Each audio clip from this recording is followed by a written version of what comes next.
Greetings, everybody. It's Professor Van Beers, and I just wanted to reach out to you and kind of give you a little bit of a primer about what you're in for this semester. So it's early morning, so I'm still drinking coffee. Pardon me if I tip up my cup, but I wanted to just tell you a little bit about SUNY Morrisville.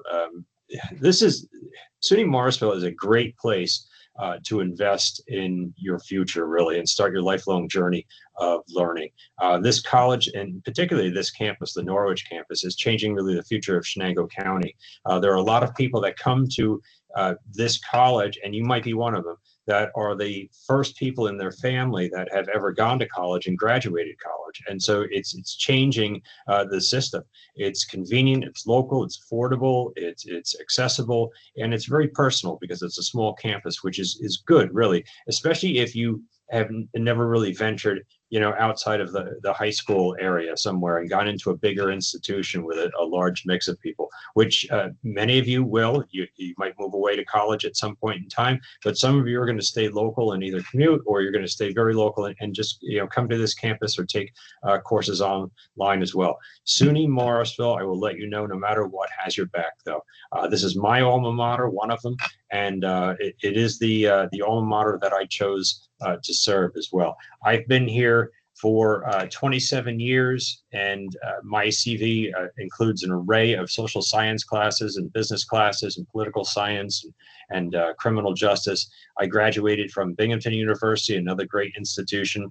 I have a master's in social science with a minor in public administration, poli-sci. I also have a master's in adult education from Elmira College. I have a background in law, I have a background in business and politics, including a lot of nonprofit. What I strongly recommend for a lot of students is volunteer work. You may be able to do some of it, and some of you may have already done it now when you're young, but you should really take advantage of doing that throughout your life. You learn an awful lot from volunteer work. I worked in DC and Utica as a congressional staff member. I own a real estate company and a small private equity firm. I have numerous continuing education courses in my array in various different subjects, and I actively currently write some public policy proposals and work with congressional leaders as well, trying to make some changes on the national stage.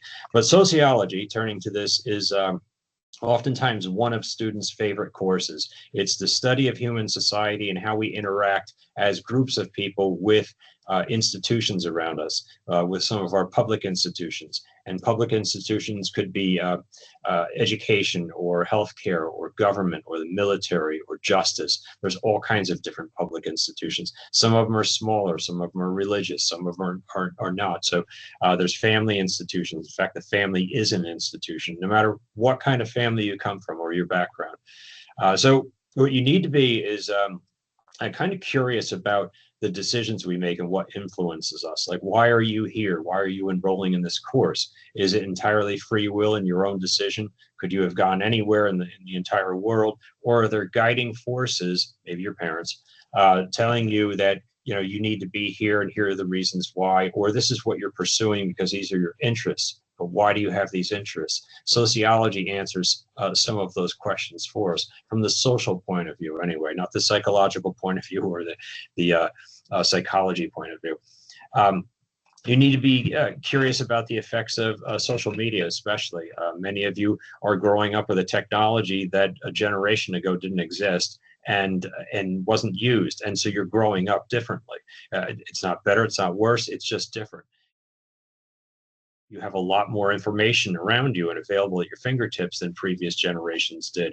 And we now, because of that, we get into an issue of maybe misinformation and misleading things. Be curious about public policy. Why are things happening the way they're happening in New York or any state or nationally or internationally? Be curious about the law. We live in a state, in a country that is a nation of laws. And so we have processes for things. And are they fair? Are they equitable? Are they available to all of us? We look at social norms, expectations, and rules and things about society that we have that Why are they there? And what happens when you violate some of those norms? Society clearly is changing all the time. It's in flux. And so we can look at different generations and how groupings of people may have acted similarly in those particular times in history.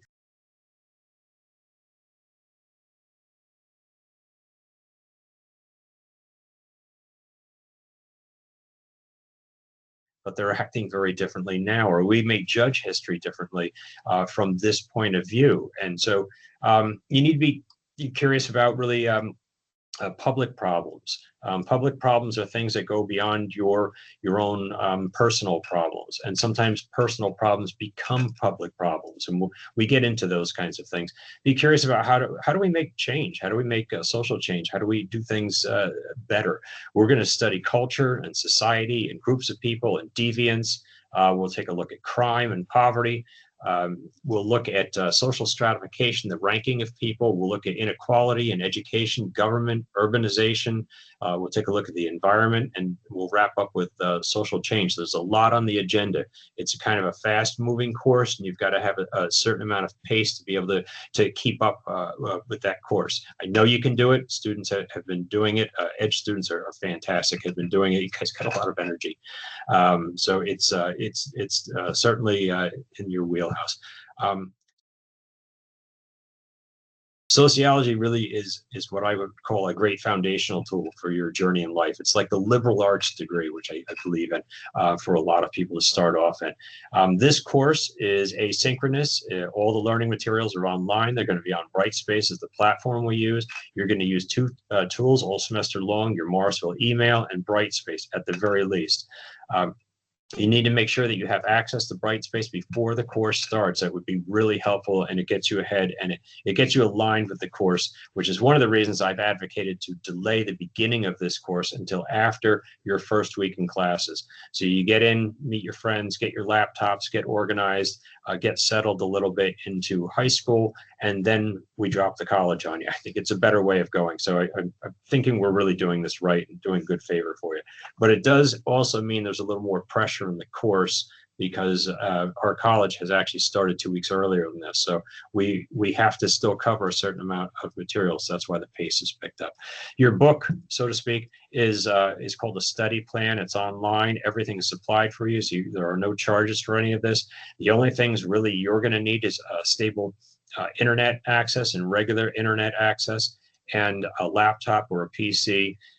You can read some of this stuff on using your smartphones, but you really can't write it or do an awful lot just with a smartphone. So you really do need access to a PC or something. Generally, there's no live classes or meetings with me that are required anyway. But I break some of those rules because I do offer live office hours a few times during the semester. And then anytime that you need me, you can always email me and request a one-on-one Teams meeting, and I will shoot a Teams link to you. And then Teams you can get on just online. But if you want to download that app also, some people highly recommend that. Depends whether you're going to use that or not. Course structure is based in modules. Modules are just weeks. And so we're going to start off on September 8th in Module 1, and that will go from 7 a.m. on Monday until that following Sunday. And all the work that is due in Module 1 will be due within that week. And then Module 2 will open up on Monday morning the following week, and we'll just continue right through that way. All the readings and the quizzes and the lectures, everything will be in there. And there's one lecture each week. It's actually, because of the software I use, it's broken down into several mini lectures. We call it one lecture because it's really one subject, but there might be 2, 3, 4 different smaller lectures. So I try and chunk it up because I think it's easier for everyone to watch maybe a 15 or 20-minute lecture as opposed to an hour and a half lecture or something. So hopefully that works out very well for you. There's no midterm exam in this course. There's a quiz at the end of every module. The quiz is obviously online, open book, and it's multiple choice. It's graded immediately as soon as you get your grade from Brightspace. If you don't like it, you can turn around and retake the quiz. You have 2 attempts at it, and you get to keep the highest grade as long as both attempts are within the learning module. There are some applied learning assignments where we go a little bit deeper into some subjects, and they result in other kinds of products that you're going to be doing. So some of them are just traditional write an essay, an informed essay, but write an essay.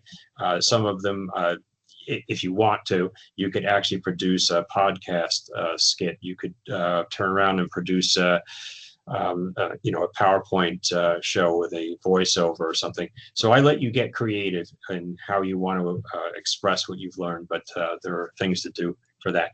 And then there's a final exam during final exam week, and the final exam follows the quiz format. It's online, it's open book, and you have 3 attempts at the final exam because it is longer. And so everybody does generally very well in this course. One of the things that I do find is that some people fall behind every once in a while. So just make sure, I know some of you are going to play sports, some of you have other activities going on, plus high school. Just make sure you're disciplined enough to be checking in at least 4 times a week and doing the work that you need to do. The reading is probably where you're going to spend the most time on this. A navigation video in it for Brightspace, and it's also going to have an overview of the course. And there will be, which is the one thing that's not in there just yet, a syllabus, a kind of a quick guide to it. It's just an overview of the syllabus. I don't give an entire schedule of the semester because I do change things around a little bit in sociology in the way we do modules once in a while, depending what's happening in society or things that we need to kind of talk about. So we'll start off on Monday. You don't have to log in at 7 a.m., but you can before school, and you'll check the first agenda, and it'll be study plan 1. There'll be a quiz, and there'll be a discussion board as well. So how do you be successful in sociology? Get involved in your education. Be dedicated, be motivated, be active, be proactive, be prepared, know when things are assigned and when they're due, and that's on the agenda. Don't procrastinate. I know people love to do that. Get a jump on all these assignments. At least know what you're going to be doing so you can plan your time accordingly. Don't overstudy. I know it sounds like a weird thing, but sometimes people try and jam too much information in their heads, and then they have a test freeze or anxiety or something. Just take it easy a little bit on that. Make sure that you are comfortable with the information, and you are going to know when you know it. But don't understudy either. If there's something you don't know, don't let it go. Avoid, in this course, in all my courses, avoid AI. I don't accept stuff that is written, by AI for you to turn in and put your name on it and suggest that you wrote it. In my mind, that's still plagiarism. So that's not good. Make sure you're writing your own things. That's where you're going to learn how to do these things. Manage your time commitments. Use a planner or a calendar or something, and then find that balance. Take it easy from classes and from high school classes too, and go out and play soccer or do something else. You need a little time for yourself. So next week, look for a notification that the module is open, the first mod. That what I'm going to do with that is I will load that other navigational video in there. I think it's one of the only things that's missing. Most of it's there, but as long as you can get in, you can click through those links and everything, then you know how to navigate around Brightspace, and you'll be fine. Next week, after that, on the 8th, Module 1 will open, and that is the first live module, and that's when I'm going to start seeing who's logging in, who's getting in on time, and if anybody's having any problems. If you have access issues because of technical things that have to do with maybe your laptop and firewalls and things, you need to resolve those ahead of time. That's why the Prelude module is going to be open a week early. If you're able to get in there and just check any of those things out and make sure that you're able to access this. Be creative, be thoughtful, be respectful of other people's opinions when you get into the discussion boards. We have a netiquette policy, and really have fun learning. Think outside the box a little bit. And one of the things I wanted to do. Okay, everyone, let me just share my screen. And what you should see here is when you log into Brightspace, this is going to be what we call the homepage or the landing page for your course. You're going to see what some call tiles or modules. There'll be several of them. You're not going to be inundated with a whole bunch of them because the way I run the course, I only keep a couple of tiles open at a time so that you don't get lost throughout the course. So modules are weeks, as we've discussed, and we'll be in week 1 on September 8th, and that'll be module 1.